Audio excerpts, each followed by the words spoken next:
ربنا وجعلنا مسلمين لك ومن ذريتنا أمة مسلمة لك وقال النبي صلى الله عليه وسلم المسلم من سلم المسلمون من لسانه ويده أو كما قال عليه الصلاة والسلام صدق الله مولانا العظيم اللهم صل على سيدنا ومولانا محمد وعلى آل سيدنا ومولانا محمد وبارك وسلم۔ محترم بزرگوں اور دوستوں، عزیز ساتھیوں، برائی اور بھلائی کے اعتبار سے مخلوق کی تین قسمیں ہیں۔ ایک مخلوق تو وہ ہے کہ جس کے اندر بھلائی اور اچھائی ہی اچھائی ہے، برائی کا اس کے اندر مادہ نہیں ہے، وہ ہیں فرشتے۔ اور ایک مخلوق وہ ہے کہ جس کے اندر صرف برائی ہی برائی ہے، بھلائی کا مادہ نہیں، وہ ہے شیطان۔ اور ایک مخلوق ہے کہ جس کے اندر اللہ نے برائی بھی رکھی، بھلائی بھی رکھی، وہ ہے انسان۔ انسان کے اندر اللہ رب العزت نے دونوں مادے رکھے ہیں، برائی کا مادہ بھی، اچھائی کا مادہ بھی۔ اب اگر انسان کے اندر بھلائی کا مادہ غالب ہوتا ہے تو انسان اچھا بن جاتا ہے، اور اگر اس کے اندر برائی کا مادہ غالب ہوتا ہے تو وہ برا انسان بن جاتا ہے۔ انسان کو چاہیے کہ اپنے آپ کو اچھائی کے اوپر لانے کی کوشش کرے اور اپنے اندر اچھائی کو غالب کرنے کی کوشش کرے تاکہ وہ انسان اللہ کی نگاہ میں اچھا بن سکے۔ اللہ کے نبی علیہ الصلاۃ والسلام نے بھی فرمایا المسلم من سلم المسلمون من لسانہ و یدہ، کہ کامل مسلمان وہ ہے، کامل مسلمان وہ ہے کہ دوسرے مسلمان اس کی زبان اور اس کے ہاتھ سے محفوظ رہے، یعنی وہ کسی کو نہ تو اپنی زبان سے کوئی نقصان پہنچاتا ہے، اپنی زبان سے کسی کو تکلیف نہیں پہنچاتا، نہ اپنے ہاتھ سے کسی کو تکلیف پہنچاتا ہے۔ اگر انسان اپنی زبان اور اپنے ہاتھ سے کسی کو تکلیف نہیں پہنچاتا تو وہ کامل مسلمان ہے، اچھا مسلمان ہے۔ میرے بزرگوں، اللہ کے نبی صلی اللہ علیہ وسلم نے زبان کی برائی کو پہلے بیان فرمایا اور ہاتھ کی برائی کو بعد میں بیان کیا۔ کیوں؟ یاد رکھیں کہ انسان کسی دوسرے کو تکلیف دو ہی چیزوں سے پہنچا سکتا ہے، یا تو اپنی زبان کے ذریعے یا اپنے عمل کے ذریعے۔ لیکن زبان ایک ایسی چیز ہے کہ انسان اس سے مردوں کو بھی تکلیف پہنچا سکتا ہے، زندوں کو بھی تکلیف پہنچا سکتا ہے۔ مثلا برائی کر دی تو جیسے زبان سے زندوں کی برائی ہو سکتی ہے، مردوں کی بھی برائی ہو سکتی ہے۔ دوسری چیز،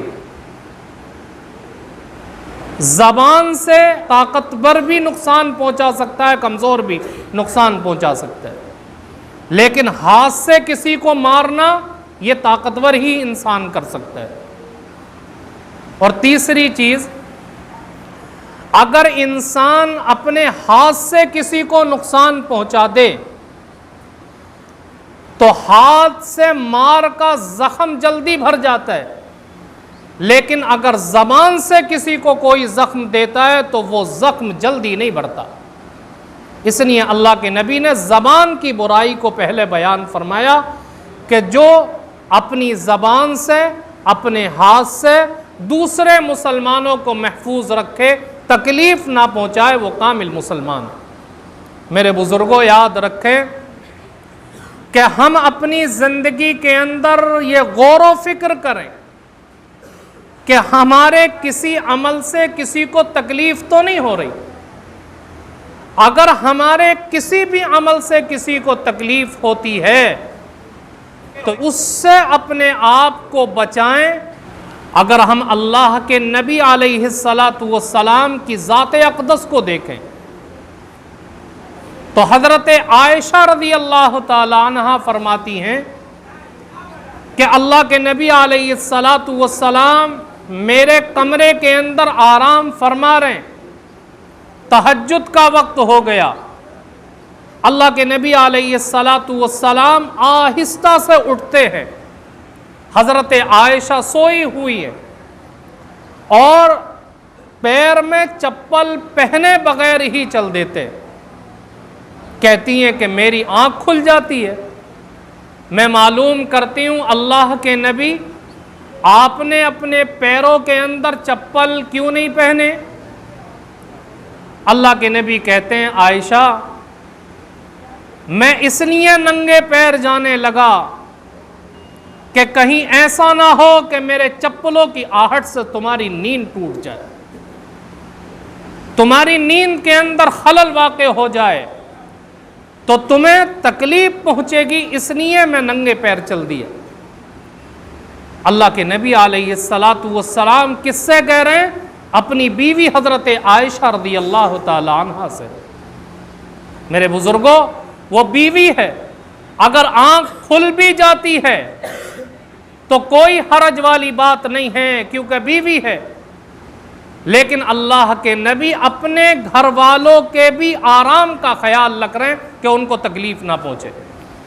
یہی صفت منتقل ہوتے ہوئے صحابہ کرام کے اندر آتی ہے اور صحابہ کرام نے انہی چیزوں کو اپنایا اور انہی چیزوں کو اپنی زندگی کے اندر آگے لے کر کے چلے۔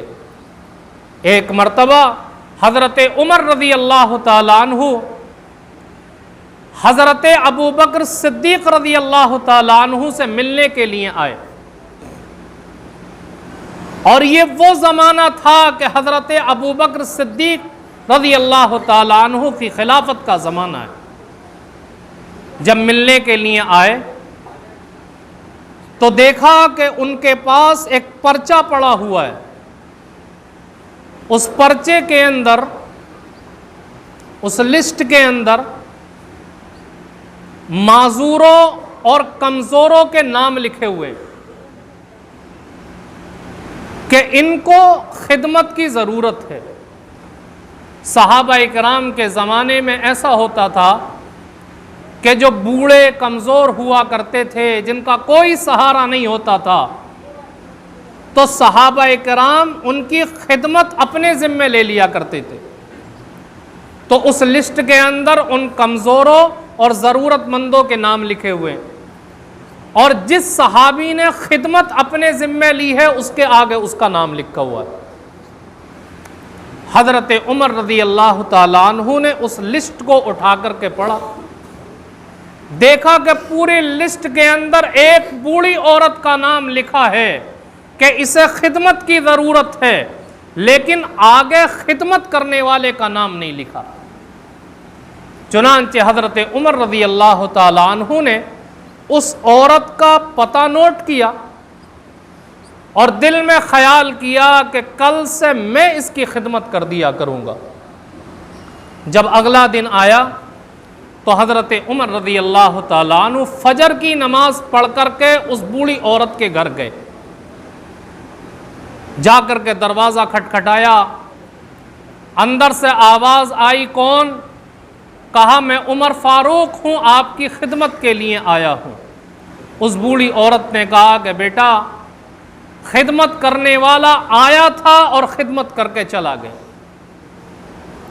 حضرت عمر رضی اللہ تعالیٰ عنہ نے معلوم کیا، اماں اس خدمت کرنے والے کا نام کیا ہے؟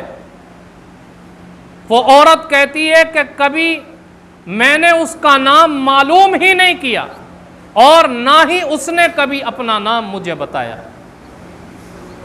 حضرت عمر پوچھنے لگے، وہ کیسا آدمی ہے؟ بوڑھا ہے یا جوان ہے؟ موٹا ہے یا پتلا ہے؟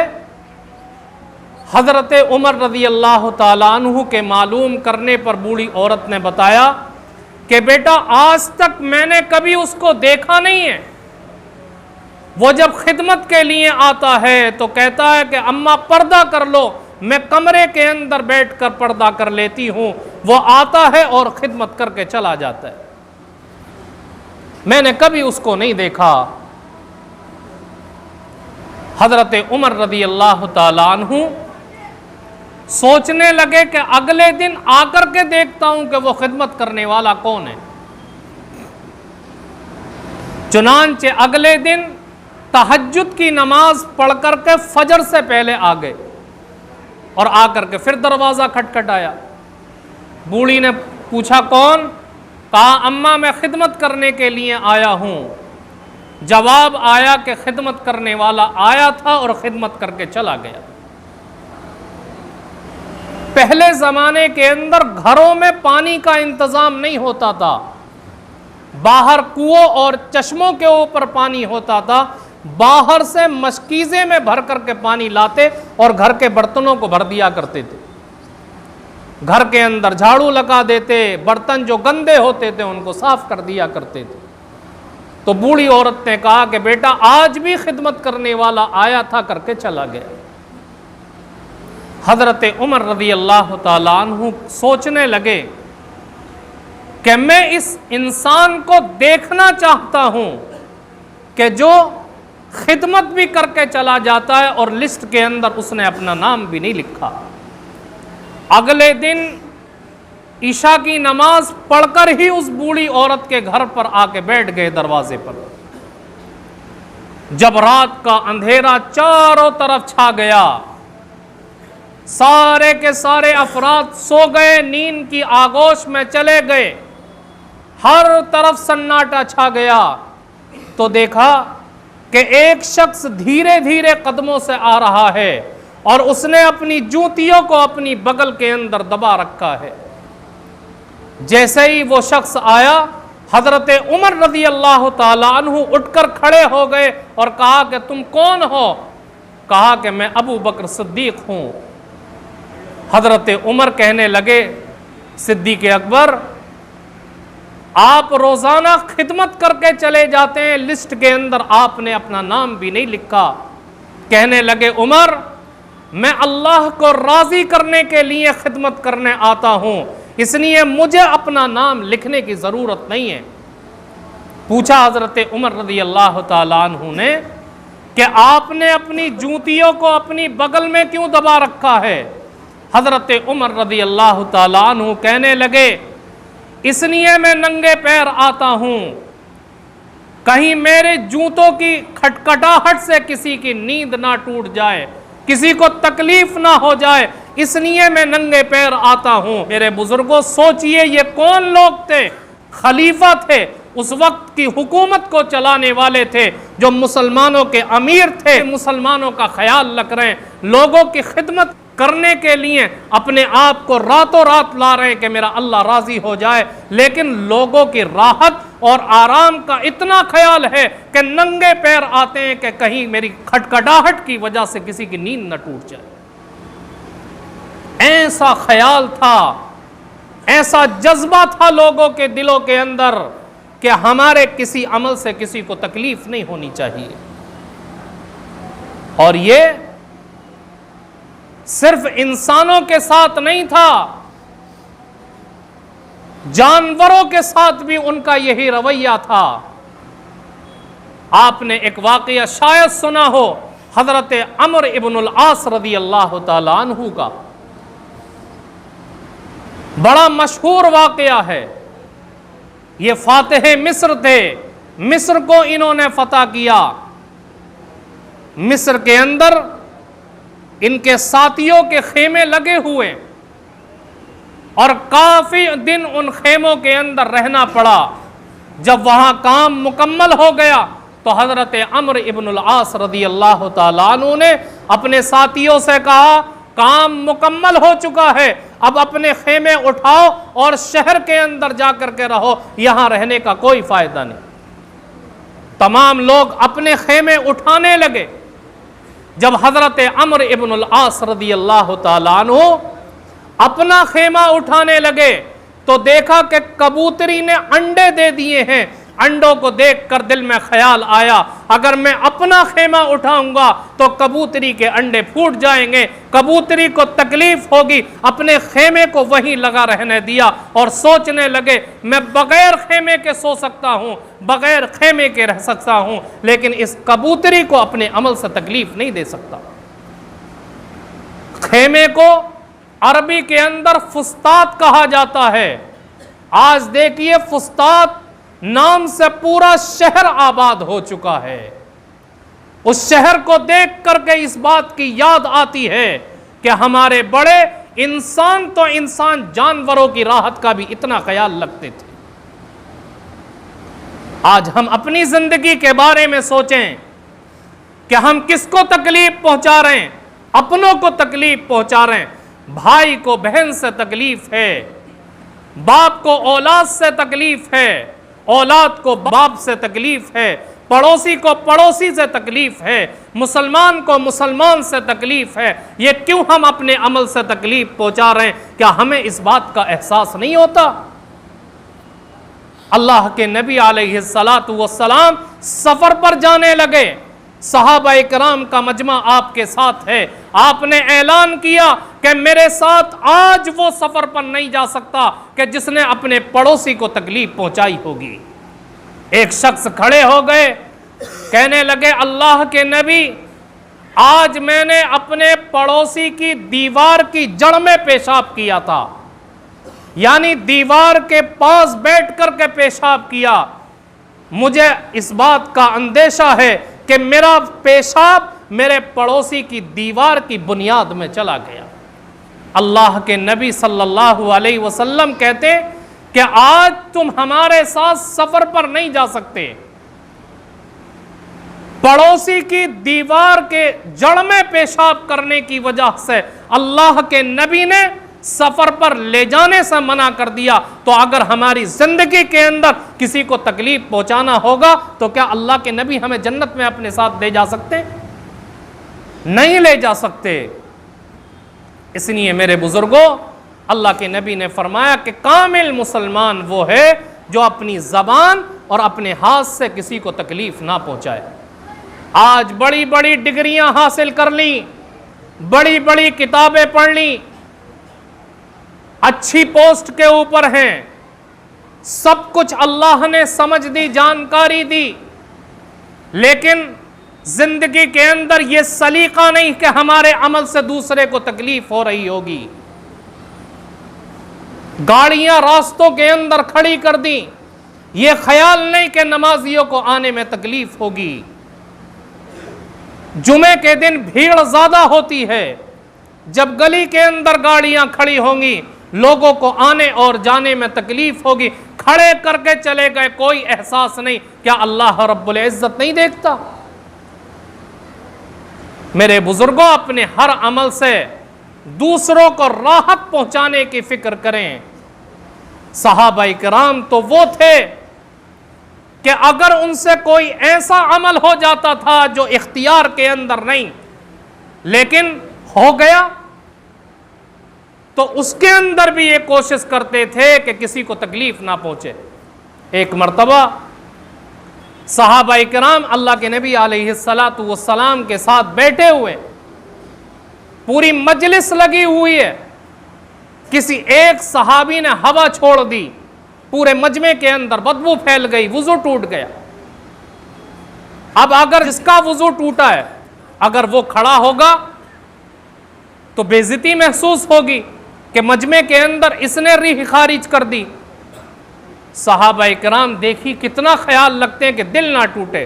حضرت عبداللہ ابن عباس رضی اللہ تعالیٰ عنہ کہتے ہیں اللہ کے نبی کیا ہم سارے کے سارے اٹھ کر وضو کر کے آئیں دوبارہ؟ اللہ کے نبی صلی اللہ علیہ وسلم نے کہا کہ ٹھیک ہے جاؤ وضو کر کے آ جاؤ. یہ کس لیے کہا؟ جس نے ریح خارج کی ہے، جس کا وضو ٹوٹا ہے، اگر وہ اکیلا کھڑا ہوگا تو سب کی نظریں اسی کے اوپر ٹک جائیں گی، اس کو بے عزتی محسوس ہوگی. یہ طرز عمل دیا اللہ کے نبی نے، صحابہ کرام نے، لیکن ہماری زندگی ان چیزوں سے دور ہوتی چلی جا رہی. ایسے ایسے واقعات ہیں، ایسے ایسے واقعات کہ اگر پڑھا جائے تو انسان حیران ہو جاتا ہے. اور یہ صحابہ کرام تو بڑے درجے کے لوگ تھے. اپنے بزرگوں کی زندگیاں اٹھا کر کے پڑھیں، بزرگوں کے حالات پڑھیں تو ملے گا کہ وہ کیسا خیال کرتے تھے کہ کسی کو تکلیف نہ پہنچے. ایک بزرگ کی بیوی نے اپنے شوہر سے کہا کہ بازار سے میرے لیے کپڑا خرید لائیے. ان بزرگ نے کہا ٹھیک ہے خرید کر لے آتا ہوں. کپڑا خریدنے کے لیے گئے اور کپڑے کا تھان خرید کر لا کر اپنی بیوی کو دیا. بیوی نے کپڑے کا تھان دیکھ کر کے کہا بڑا اچھا کپڑا ہے. ان بزرگ نے کہا اچھا. کہنے لگے اچھا یہ تھان مجھے دو، میں ابھی واپس لے کر کے آتا ہوں. دوبارہ اس تھان کو بازار لے کر گئے اور تھوڑی دیر کے بعد واپس لے آئے. بیوی کہنے لگی آپ کیوں لے کر کے گئے تھے؟ اگر بدلنے کے لیے لے کر گئے تھے تو بدل کر کیوں نہیں لائے؟ کہنے لگے اللہ کی بندی میں اس تھان کو بدلنے کے لیے نہیں گیا تھا. جب تمہیں لا کر کے میں نے یہ تھان دیا تو اس تھان کے اوپر ایک چونٹی چل رہی تھی. مجھے خیال آیا کہ جس دکان سے میں نے وہ تھان خریدا تھا وہاں کپڑوں کے پاس کچھ چونٹیاں چل رہی تھیں، تو یہ چونٹی انہی میں سے ہے. اگر میں اس چونٹی کو یہیں چھوڑ دیتا یہ اپنے خاندان سے بچھڑ جاتی، اس کو تکلیف ہوتی، اس لیے میں یہ تھان لے کر کے گیا اور اس چونٹی کو اس کے خاندان سے ملا کر کے آیا. ایسا خیال تھا. یہ چلیے دور کا زمانہ اور قریب آئیے. حضرت مفتی شفیع صاحب رحمۃ اللہ علیہ لکھتے ہیں کہ جب میں دارالعلوم سے پڑھ کر کے فارغ ہوا مفتی بن گیا تو میرے دل کے اندر خیال آیا کہ کچھ وقت کسی بزرگ کی خدمت میں گزارنا چاہیے. تو کہتے ہیں کہ میں میاں اصغر حسین دیوبندی رحمۃ اللہ علیہ کی خدمت میں گیا، حضرت کے ساتھ رہا. رات میں عشاء کی نماز پڑھ کر کے جب حضرت اپنے گھر جانے لگے کہتے ہیں کہ میں بھی حضرت کے ساتھ چل دیا ان کے گھر. راستے میں ایک جگہ جا کر کے گلی میں حضرت نے اپنی جوتیوں کو اٹھایا اور ہاتھ میں لے لیا اور 30-40 قدم ننگے پاؤں چلے، پھر اپنی جوتیاں پہن لی. مفتی شفیع صاحب رحمۃ اللہ علیہ کہتے ہیں میں نے معلوم کیا میاں اصغر حسین صاحب دیوبندی رحمۃ اللہ علیہ سے، حضرت یہ گلی کا حصہ کوئی مسجد کا حصہ نہیں ہے، یہ کوئی پاک صاف حصہ نہیں ہے، پھر آپ نے اتنی دور اپنی جوتیاں کیوں اتاری، آپ ننگے پیر کیوں چلے ہیں؟ تو کہنے لگے کہ یہ ایک غیر مسلم عورت کا گھر ہے جو جسم فروشی کا دھندا کرتی ہے. جب یہ جوان تھی تو اس کے پاس گراہکوں کی بھیڑ رہتی تھی، آج یہ بوڑھی ہو چکی ہے، اس کے پاس گراہک کم ہو چکے ہیں. رات کو جب یہ اپنے گھر میں بیٹھ کر کے گراہکوں کا انتظار کرتی ہے اور کسی کی پیروں کی آہٹ سنتی ہے تو اس کو یہ امید ہوتی ہے شاید میرا گراہک آ رہا ہے، آج میرے گھر کا خرچہ چلے گا. جب میں اس کے گھر کے پاس سے گزرتا ہوں تو جوتیاں اس لیے اتار لیتا ہوں کہ جوتوں کی کھٹکھٹاہٹ سن کر کے اس کو امید نہ بندھے، کیونکہ میں جب اس کے پاس نہیں جاؤں گا تو دل ٹوٹے گا کہ گراہک آیا، یہ دھندا بھی نکل گیا۔ کہتے ہیں اس لیے میں اپنی جوتیاں اتار لیتا ہوں کہ اس کو امید نہ بندھے۔ یہ تھے ہمارے اکابرین جو ایک غیر کا بھی اتنا خیال رکھا کرتے تھے۔ میرے بزرگوں، ہم اپنی زندگیوں میں جھانکیں اور سوچیں کہ ہمارا عمل کیسا ہے۔ آج ہمارے عمل سے ہمارے بھائی کو تکلیف ہے، ہماری بہن کو تکلیف ہے، ہمارے پڑوسی کو تکلیف ہے، ہمارے ماں باپ کو تکلیف ہے، ہمارے کسی دوست کو ہمارے عمل سے تکلیف ہے، تو آج ہم اللہ کے یہاں کیا منہ دکھائیں گے جب کل اللہ کے نبی کا سامنا ہوگا، صحابہ کرام کا سامنا ہوگا؟ کیا ہم منہ دکھائیں گے؟ اللہ کے نبی پوچھیں گے یہ کیا کر کے آئے ہو؟ میں تو یہ تعلیم دے کر کے نہیں آیا تھا، میری تعلیم یہ نہیں تھی کہ تم لوگوں کو تکلیف پہنچاؤ۔ اس لیے اللہ کے نبی نے فرمایا اگر کامل مسلمان بننا چاہتے ہو، اللہ کے یہاں کامیابی چاہتے ہو، تو اپنے کسی بھی عمل سے کسی کو تکلیف پہنچانے کی کوشش مت کرو۔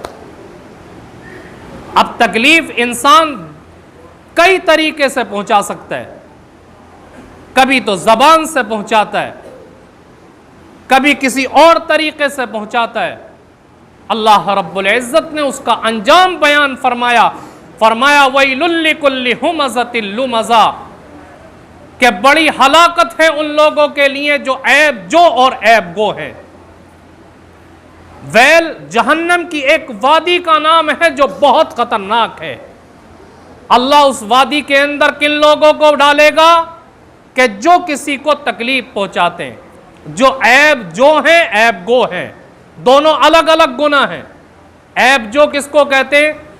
عیب جو کہتے ہیں کہ بعض افراد دنیا کے اندر ایسے ہوتے ہیں اگر ان کے سامنے کسی کا بھی تذکرہ کرو تو اس کے اندر بھی برائی نکال دیتے، فلاں کے اندر یہ برائی، فلاں کے اندر یہ برائی، فلاں کے اندر یہ خرابی، ہر ایک کے اندر ان کو برائی نظر آتی ہے۔ اس کو کہتے ہیں عیب جو ہونا۔ اور عیب گو کس کو کہتے ہیں؟ کہ کسی کی کوئی برائی ہمیں پتہ چل گئی تو ہر مجلس کے اندر بیٹھ کر کے اس کو بیان کرتے کہ اس کے اندر تو یہ خرابی ہے، اس کے اندر تو یہ برائی ہے۔ تو جو عیب جو ہو، عیب گو ہو، یعنی اپنی زبان سے یا اپنے کسی بھی عمل سے اگر تکلیف کسی کو پہنچائی ہے، اللہ رب العزت نے بیان فرمایا کہ کل قیامت کے دن اللہ اس کو ویل جیسی خطرناک وادی کے اندر ڈال دے گا۔ وہ کیسی وادی ہے؟ ویل جو وادی ہے اس کے اندر آگ ہے اور آگ کے بنے ہوئے ستون ہیں۔ اللہ رب العزت ایسے لوگوں کو ان آگ کے بنے ہوئے ستونوں سے باندھ دے گا اور پھر آگ کے انگارے بھڑکیں گے، نار اللہ الموقدہ التی تطلع علی الافئدہ، آگ کے انگارے بھڑکیں گے اور ایسے بھڑکیں گے کہ اس کے دل تک پہنچ جائیں گے۔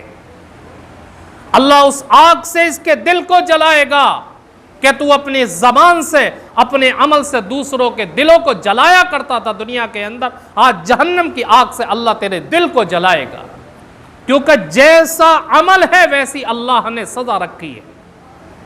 اس لیے میرے بزرگوں، ہم اپنی زندگی میں غور و فکر کریں اور اپنے عمل سے کسی کو تکلیف پہنچانے کی کوشش نہ کریں۔ اگر کسی کو تکلیف پہنچی ہے اس سے معافی مانگ لیں، اللہ رب العزت معاف کر دے گا۔ اللہ ہم سب کو کہنے سننے سے زیادہ عمل کی توفیق عطا فرمائے۔ وما علینا الا البلاغ۔